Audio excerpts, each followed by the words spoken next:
Hein? C'est quoi ça? Laisse chat. Hmm?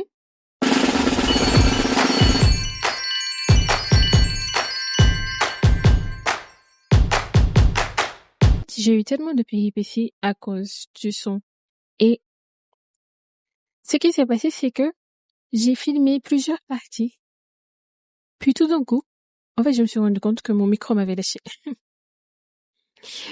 Et je vous avoue que, franchement, ça m'a énervé un peu. Ce que j'ai fait, c'est que j'ai commandé un autre set de micros sur Amazon. Sauf que je sais pas quand est-ce qu'ils vont les livrer. Et donc, je m'étais dit, oh, c'est pas grave. Je vais juste attendre. Honnêtement, je pense que j'étais un peu démotivée. Et vous savez quoi? À un moment donné, je me suis dit, ah non, non, non. Je vais pas me plaindre. C'est drôle, mais au moment où j'ai arrêté de me plaindre, c'est à ce moment-là que mon cerveau, il a commencé à trouver des solutions.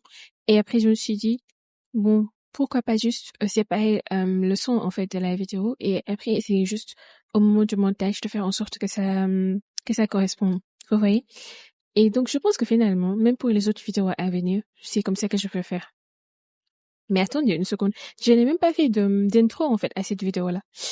J'ai pris des notes, donc je vais vous lire un peu ce que j'ai prévu d'aborder dans cette vidéo-là. Et en fait, je pense que ça va être un peu long quand même. Ouais, parce que j'ai combiné du coup tout ce que j'avais déjà filmé avec ce que j'avais prévu de filmer pour cette partie-là. Je vais juste faire une vidéo complète en fait, une fois. Je vais vous dire c'est quoi le plan de la vidéo. En fait, donc, je me suis rendu compte que je ne vous ai pas dit depuis les débuts. Je vous ai pas vraiment donné d'informations en fait sur le livre. Donc dans cette vidéo-là, je vais répondre à certaines questions, à savoir de quoi s'agit-il, pourquoi je l'ai écrit, ce que ça représente pour moi et aussi l'impact que j'espère qu'il aura. Nous allons aussi parler un peu de ma progression, où est-ce que j'en suis et ce que j'envisage de faire pour la suite. Donc pour les questions, de quoi est-ce que ça s'agit? Euh, Honnêtement, j'ai du mal à répondre à cette question-là parce que c'est comme si ça revenait à faire un résumé et sincèrement, j'aime pas. Je trouve que c'est vraiment pas cool de résumer toute une œuvre en juste quelques mots. Je pense que ça ne fera jamais justice. Mais bon, si je devais juste essayer de vous dire de quoi il s'agit, je dirais que dans ce livre-là, en fait, j'ai juste fait un recensement de tous les thèmes qui me tiennent à cœur. Puis je me suis dit, comment est-ce que je pourrais faire, hein, en me basant sur ces thèmes-là et les messages que j'aimerais faire passer, comment est-ce que je pourrais écrire une histoire de sorte à ce que ça soit attrayant, vous voyez, que quelqu'un le lise et que lorsqu'on le lit, on ne s'en rend même pas compte, en fait, que ça ne soit pas de manière évidente, mais de manière subtile, hein. Ok, je reprends. Donc, comment est-ce que je peux, de manière subtile, sensibiliser sur ces sujets-là qui me tiennent à cœur et aborder quelques thèmes, le tout dans une histoire qui est drôle et aussi pleine de leçons, je l'espère, en me basant sur mon expérience, vous voyez. Et donc, c'est un peu comme ça, en fait. Maintenant, si vous me demandez c'est quoi le tout, eh bien, je dirais que bah, c'est logique, hein. Puisque je vis pour les histoires d'amour, il fallait que j'en écrive une. C'est It's a romantic story, en fait. Voilà, c'est ça. C'est une histoire d'amour. Donc, on va suivre deux protagonistes. Ah oui, donc je l'ai écrit sous forme de point de vue. Donc, il y a le point de vue de Zahra et le point de vue de Omar Saïd, qui sont les deux personnages principaux. C'est alterné comme ça, point de vue de l'un, point de vue de l'autre. Et donc, c'est comme ça que je l'ai écrit. On va suivre leur histoire à eux deux. Et en même temps, donc, comme je vous l'ai dit tantôt, j'essaie de d'aborder les sujets comme je le peux de manière drôle, j'espère. Un peu légère parfois, même s'il y a des sujets qui ne pourront jamais être légers, en fait. Il y aura toujours une dimension un peu lourde, vous voyez. Mais bon, j'ai fait de mon mieux. Donc voilà, c'est ça un peu le tout et comment se présente le livre. Pourquoi je l'ai écrit et ce que ça représente pour moi. Je l'ai écrit sur un coup de tête, on va dire, parce que à un moment donné, je voulais en quelque sorte immortaliser certaines de mes expériences en tant qu'étudiante à l'étranger. En fait, je voulais pas les oublier, ces expériences-là. Parce que notre cerveau a cette drôle de façon de nous faire oublier toutes nos, toutes les difficultés auxquelles on fait face. Mais en fait, moi, je voulais pas que ça soit mon cas. Et je voulais aussi que les leçons que j'ai apprises, en fait, soient utiles à d'autres personnes. Et pour que ça soit le cas, il faudrait, que j'en fasse quelque chose et que je puisse le transmettre à mon tour, vous voyez. Et quoi de mieux que écrire un livre pour ça, en fait. Sachant qu'au début, j'avais envisagé d'écrire une autre histoire. Puis après, donc, comme je vous l'ai dit sur un cours de TED Talk, c'était quand ça? C'était pas lors de ma 3e année de licence, voilà. Et après, je me suis dit, bon, en fait, non, finalement, je vais d'abord écrire une histoire, là, maintenant, à chaud, quand j'ai encore les souvenirs de toute cette expérience-là. Je préfère l'écrire maintenant, vous voyez. Puis l'autre histoire que j'avais envisagée, j'aurai toujours le temps de l'écrire par la suite. Et donc, c'est pour ça que j'ai commencé donc par écrire cette histoire-là. Et j'ai vraiment je suis allée revoir mes notes, certains de mes journaux, ce que j'écrivais et tout. Et j'ai rassemblé les leçons que j'en ai tirées, que j'ai mis au fil des chapitres, on va dire ça comme ça. Et bien évidemment, il fallait bien que ça soit agréable à lire. Donc, je me suis juste aidée dans mon imagination, en fait. Parce que si c'est juste pour imaginer c'est juste pour avoir des fantaisies, je pense que mon cerveau est déjà un pro dans ce domaine-là. Donc, je me suis juste aidée de ça. Et voilà. Et sincèrement, ce livre-là, je peux dire que ça représente juste une thérapie, en fait. C'est ma thérapie. Et je peux aussi dire que c'est ce qui m'a permis de tenir pendant ces moments difficiles-là. Je vous l'assure, hein, que des fois, quand j'y pense maintenant, j'ai juste envie de voyager un peu dans le temps. And I just wanna go and hug myself, en fait. Pas que la version de moi-même qui a écrit ce livre-là, la version de mes 22 ans, mais aussi toutes les autres versions précédentes, en fait. Et je peux dire que l'année dernière, ou alors tout ce temps-là que j'ai passé à l'écrire, franchement, c'est ça qui m'a permis de tenir pendant cette période-là, honnêtement. Et de la même manière que ça représente une thérapie pour moi, j'espère que ce sera aussi le cas pour toute personne qui va le lire. Sincèrement, s'il y a ne serait-ce qu'une personne qui le lit et qui se sent compris, ou bien qui parvient à rigoler alors qu'elle était triste, vous voyez, et plutôt que cette personne-là parvient à en oublier son tracas, alors j'aurais réussi ma mission. Franchement, c'est ça ça, ce serait le plus beau des cadeaux, je pense, que je pourrais avoir avec ça. Et donc, voilà. Je pense que j'ai répondu aux questions. Concernant... Ah oui, je vais juste noter quelques leçons, vous voyez, que j'ai apprises hier soir. C'est qu'en fait, je pense que lorsqu'on commence un projet, eh bien, je pense qu'il faut être tenace, vous voyez. Ce n'est pas parce qu'il y a un monde problème que tu te dis, ah non, ça y est, j'abandonne. C'est pas comme ça que ça marche. En fait, je pense que ces petits défis-là, c'est juste des moyens, comme des tests, vous voyez, que Dieu nous envoie, comme des tests que Dieu nous envoie pour tester, en fait, notre degré de motivation. Je crois que c'est juste ça. Et c'est vraiment, aussi, quand j'y pense. Hier, franchement, j'étais triste sans raison, hein. Juste parce que ça ne s'est pas passé comme je le voulais. Et j'étais frustrée. Puis à un moment donné, je me suis dit, ah non, non, non, non, non, non, ça peut pas continuer, en fait. Et donc, j'ai fait une réunion avec moi-même, ok? Et je me suis dit, ah non, mais attends, viens. Comme hier, en fait, il faut qu'on discute. C'est pas normal que tu te sentes de cette manière-là, en fait. Pourquoi tu es triste? Pourquoi? Juste parce que tu avais fait un planning qui s'est pas passé comme tu l'espérais et que tu penses avoir perdu du temps en enregistrant une vidéo ou bien plusieurs vidéos pour te rendre compte que il y avait pas de son. C'était juste ça, en fait. Et j'ai failli pleurer, je vous assure. Après, je sais pas, peut-être que ce sont mes hormones qui me sont montées à la tête, hein. C'est possible. Si j'ai une leçon à partager sur ça, c'est vraiment de vous dire, si vous avez un projet que vous essayez de compléter maintenant, dites-vous qu'il y aura plein de petits obstacles comme ça et que c'est juste des tests, en fait, et que si au moment où vous avez envie d'abandonner, si juste vous dites non, en fait, I refuse to dwell on self-pity, vous allez voir que tout d'un coup, vous allez trouver des solutions, en fait. Et c'est ce que mon cerveau, il a fait. Donc là, je n'ai même pas besoin d'attendre jusqu'à ce que je reçoive ces micros-là. Et même si je les reçois, eh bien, bah, je sais que désormais, je vais quand même séparer le son de la vidéo parce que sinon, on va rien entendre. Apparemment, moi, je parle trop doucement et personne n'entend ce que j'ai dit. Alors que moi, j'ai l'impression de crier, vous voyez? C'est trop bizarre. Peut-être que je suis trop sensible au bruit, mais dans ma tête, j'ai l'impression de crier alors que les gens me disent qu'on entend à peine ta voix.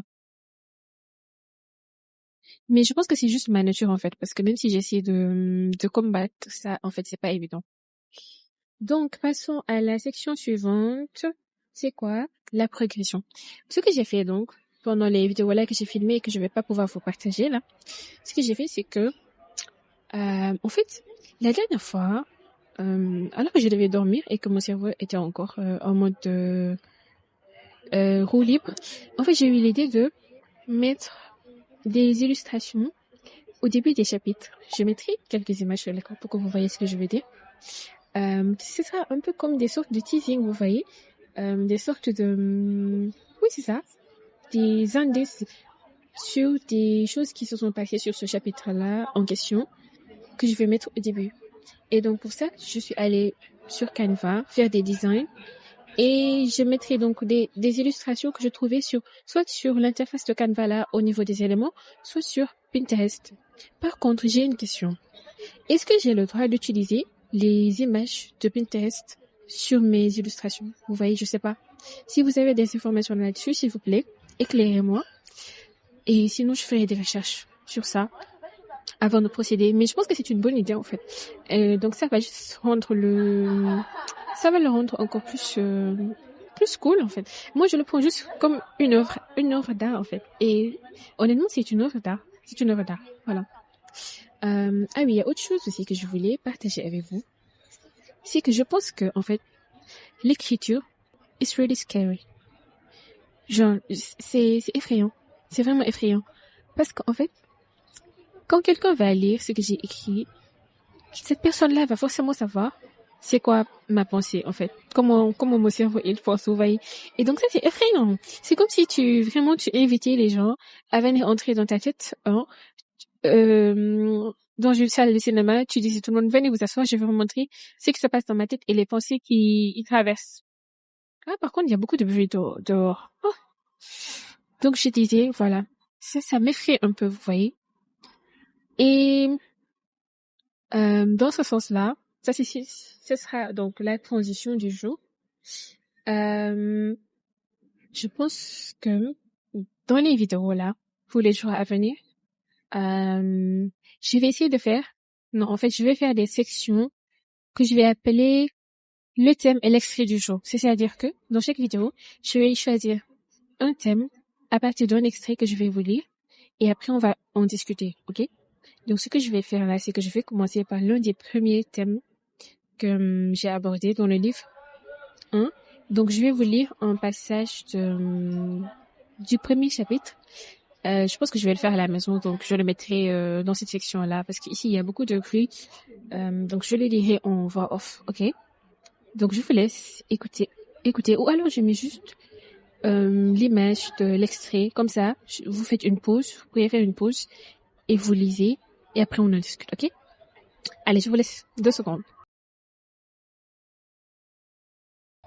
C'est reparti. Et donc le thème, en fait, c'est quoi? C'est Identity Crisis. C'est donc la crise identitaire, tel que moi je le comprends. La dernière fois, il y a pas longtemps, que ça, j'ai vu sur Instagram un commentaire d'une dame qui disait on va pas s'en sortir avec tous ces bruits. She said that life is like a series of losing yourself and finding yourself back again. And I found that so relatable. Vraiment, j'ai trouvé ça vraiment très, en tout cas, je suis d'accord avec ça. Et donc, en rapport à ce que j'ai dit tout à l'heure, là, le fait que j'ai peur, en fait, quand je pense, le fait que je pense que la littérature, ou plutôt l'écriture, c'est vraiment effrayant.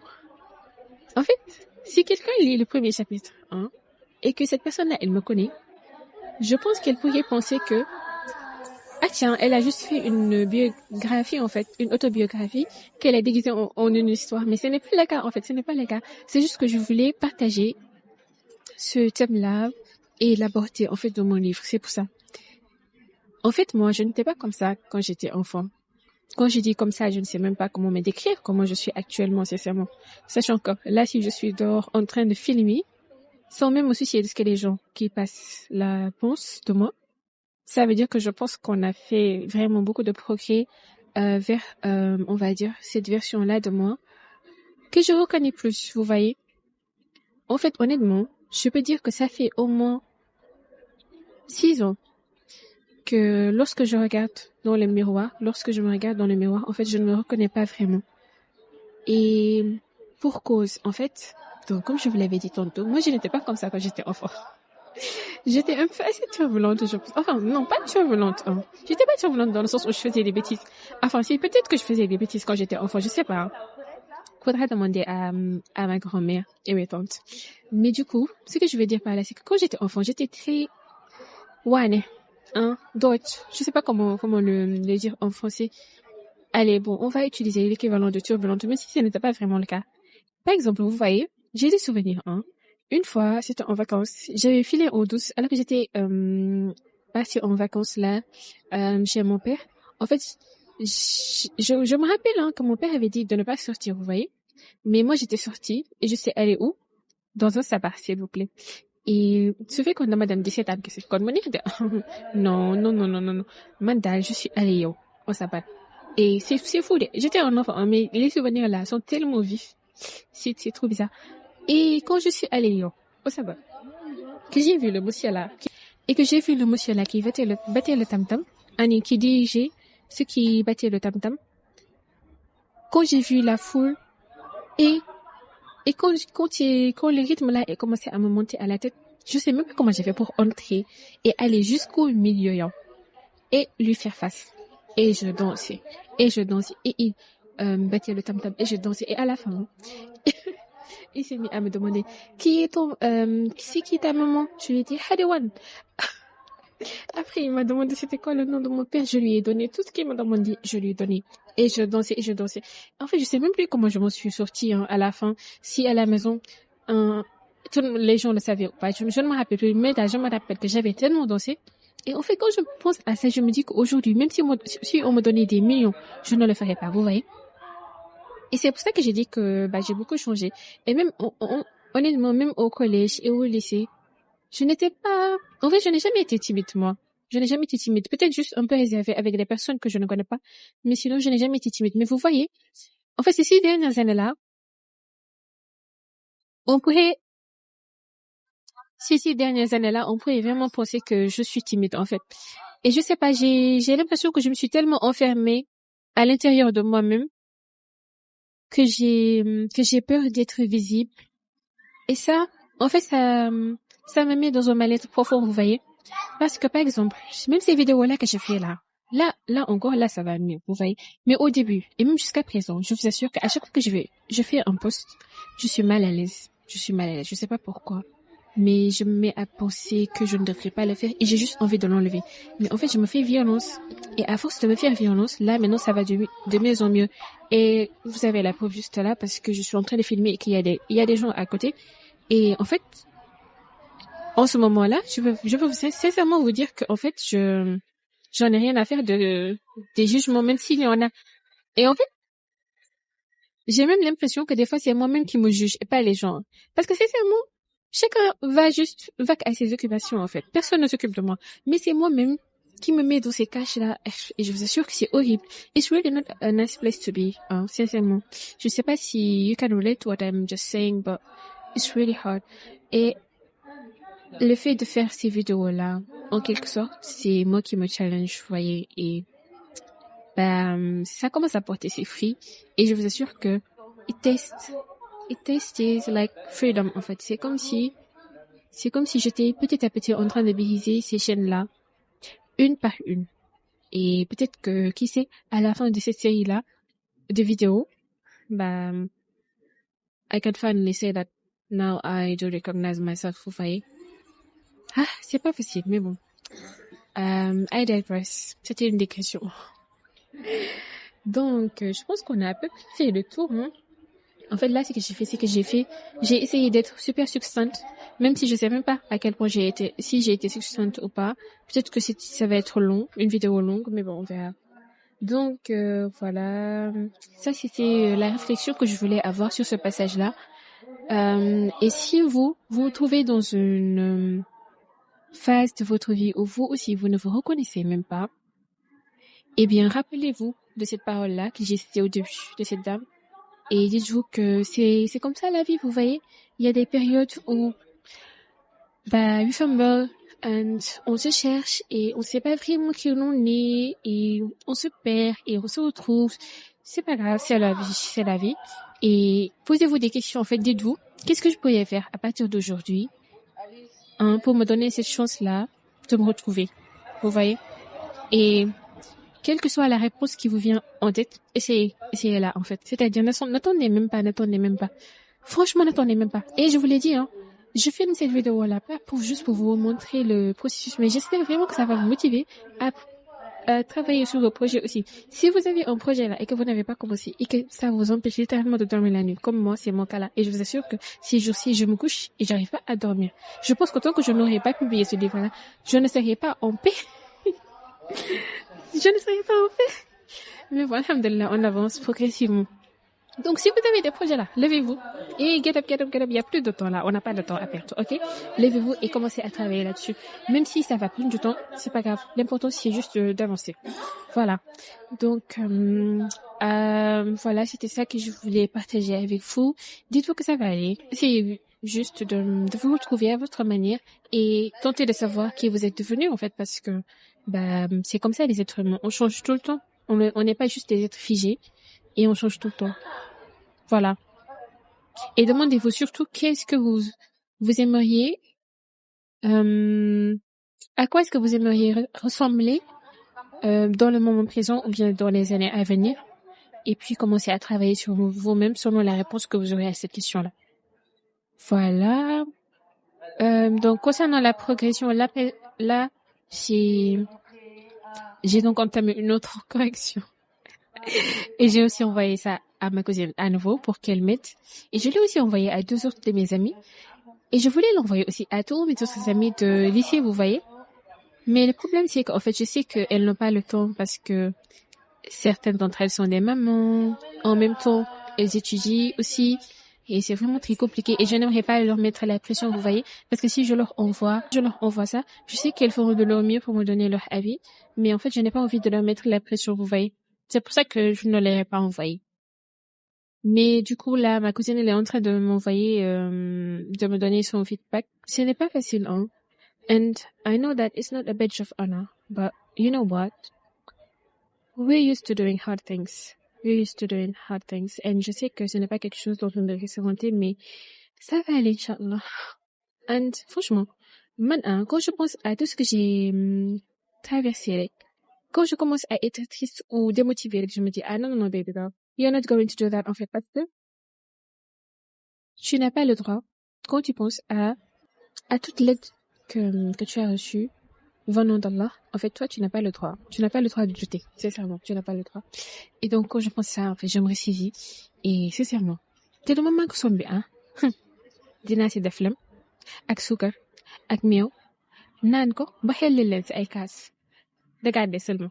Et j'espère que vous allez faire de même aussi avec vos projets, encore une fois. Waaw kay nag, en passant, j'aimerais faire un peu de publicité pour ma cousine.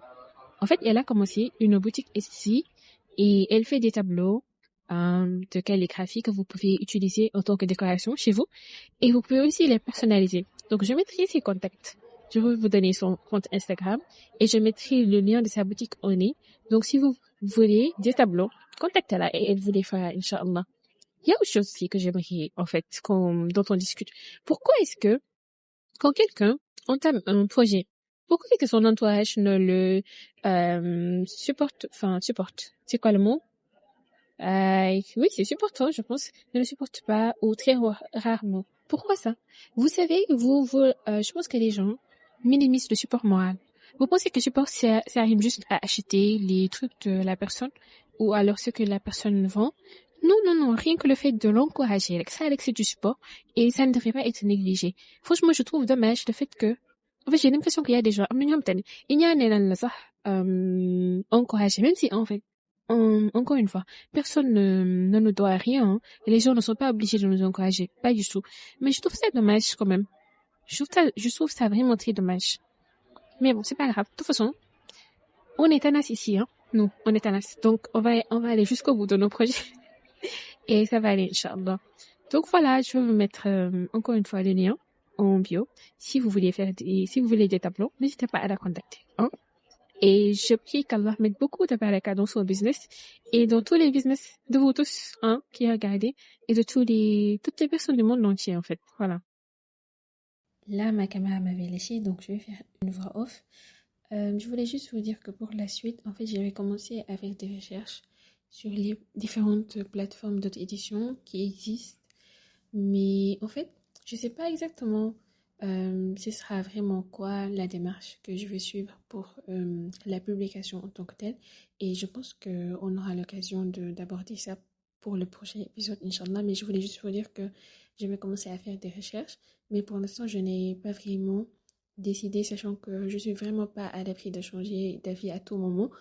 Mais on verra, Inch'Allah, au prochain épisode, c'est que je pense que je vais faire. Voilà, c'est tout. C'était tout pour cette vidéo-là. J'espère que c'était pas trop long. J'ai vraiment essayé de faire euh, une sorte de résumé, on va dire. Et bah, c'est tout. Je vous dis à la prochaine. Bisous, bye bye.